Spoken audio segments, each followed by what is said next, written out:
నమస్తే ఫ్రెండ్స్, నేను మీ నందన కిచెన్. ఈరోజు మన కిచెన్లోని సింపుల్గా టమాటా ఎగ్ కర్రీ ఎలా తయారు చేసుకోవాలో చూద్దాం. మరి చాలా ఈజీగా చేసుకోవచ్చు, 10 నిమిషాల్లో రెడీ అయ్యే కర్రీ ఇది. ఒకసారి ఇలా కూడా ట్రై చేసి చూడండి. సింపుల్గా అప్పటికప్పుడు మనకేమి కూరగాయలు లేనప్పుడు ఇలా ఒకసారి టమాటా మాత్రమే ఉన్నప్పుడు చేసుకోగలిగే రెసిపీ. దానిలో 4 ఎగ్స్ వేసుకొని చేసుకుంటే ఈజీగా చాలా బాగుంటుంది. చపాతీ, రోటీ, పుల్కాలకు కూడా బాగుంటుంది. నేనైతే ఒక 4 ఎగ్స్ తీసుకొని ఇలా బాయిల్ చేసుకోవాలి. ఒక 15 నిమిషాలు ఉడికించుకుంటే సరిపోతుంది. టమాటా అయితే ఒక 1/2 కేజీ టమాటా తీసుకున్నాను నేను. శుభ్రంగా కడిగేసి చిన్న ముక్కలుగా కట్ చేసి పెట్టాను. ఈ విధంగా కట్ చేసి పెట్టుకోండి. చిన్న ముక్కలుగా కట్ చేస్తే త్వరగా ఉడికిపోతాయి టమాటా ముక్కలు అయితే. ఇవి పక్కన పెట్టుకొని ఇప్పుడు పోపు రెడీ చేసుకుందాము. నేను ఒక బండి పెట్టుకొని తగినంత ఆయిల్ వేసాను. ఈ కర్రీకి సరిపోను.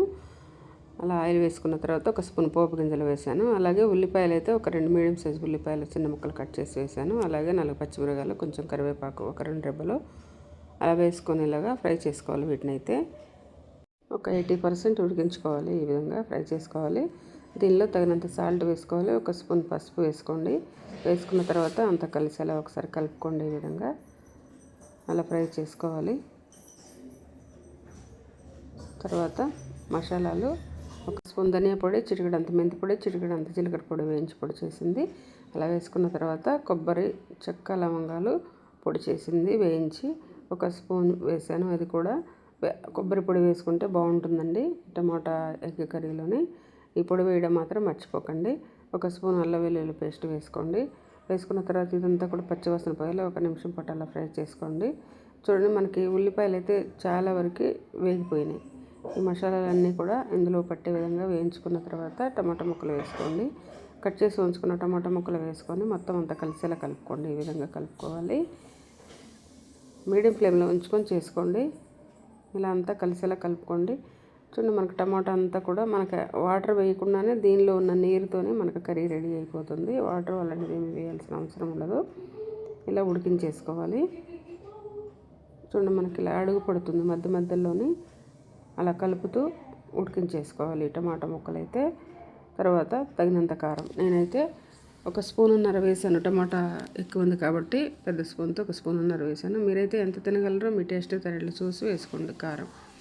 ఈ విధంగా వేసిన తర్వాత కారం అంతా పచ్చివాసన పోయేలా ఉడికించుకోవాలి. దీన్ని కూడా ఒక 2-3 నిమిషాలు అంతా కలుపుకొని ఈ విధంగా ఉడికించేసి 5 నిమిషాల తర్వాత ఉడికించి పొట్టు తీసుకున్న గుడ్లు అయితే ఇందులో వేసేసుకోండి. ఇవి ఘాట్లు పెట్టి కూడా వేసేసుకోవచ్చు. నేనైతే నార్మల్గా వేసాను.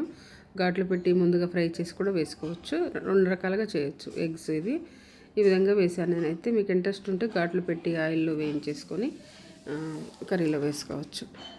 కొంచెం అంతా కసూరి మెతి వేసాను. చూడండి, మనకు దగ్గరగా అయిపోయింది కర్రీ. టమాటాలో ఉన్న నీరంతా ఉడికిపోయి కర్రీ అయితే దగ్గరగా వచ్చేసింది. చాలా టేస్టీగా ఉంటుందండి. చపాతీ, రోటీ, పుల్కాలు, కన్నంలకు చాలా టేస్టీగా ఉంటుంది. Easy process. మనకు కూరగాయలు ఏమి లేనప్పుడు ఎగ్స్, టమాటా మాత్రమే ఉన్నప్పుడు ఈజీగా చేసుకోగలిగే రెసిపీ ఇది. ఇలా ఒకసారి ట్రై చేసి చూడండి. ఎలా ఉందో మాకు కామెంట్ రూపంలో తెలియచేయడం మర్చిపోకండి. టేస్ట్ అయితే మాత్రం చాలా సూపర్గా వచ్చిందండి. చూస్తుంటేనే నోరూరిపోయేలా ఉంది. మనకి రెడీ అయిపోయింది టమాటా ఎగ్ కర్రీ. మరి మీరు కూడా మీ ఇంట్లో ఒకసారి ట్రై చేయండి. మీ వాళ్ళకి రుచి చూపించండి. ఎలా ఉందో మా కామెంట్ చేయడం మర్చిపోకండి. మీ ఫ్రెండ్స్కి, ఫ్యామిలీ మెంబర్కి, రిలేటివ్స్కి షేర్ చేయండి, సబ్ చేసుకోండి.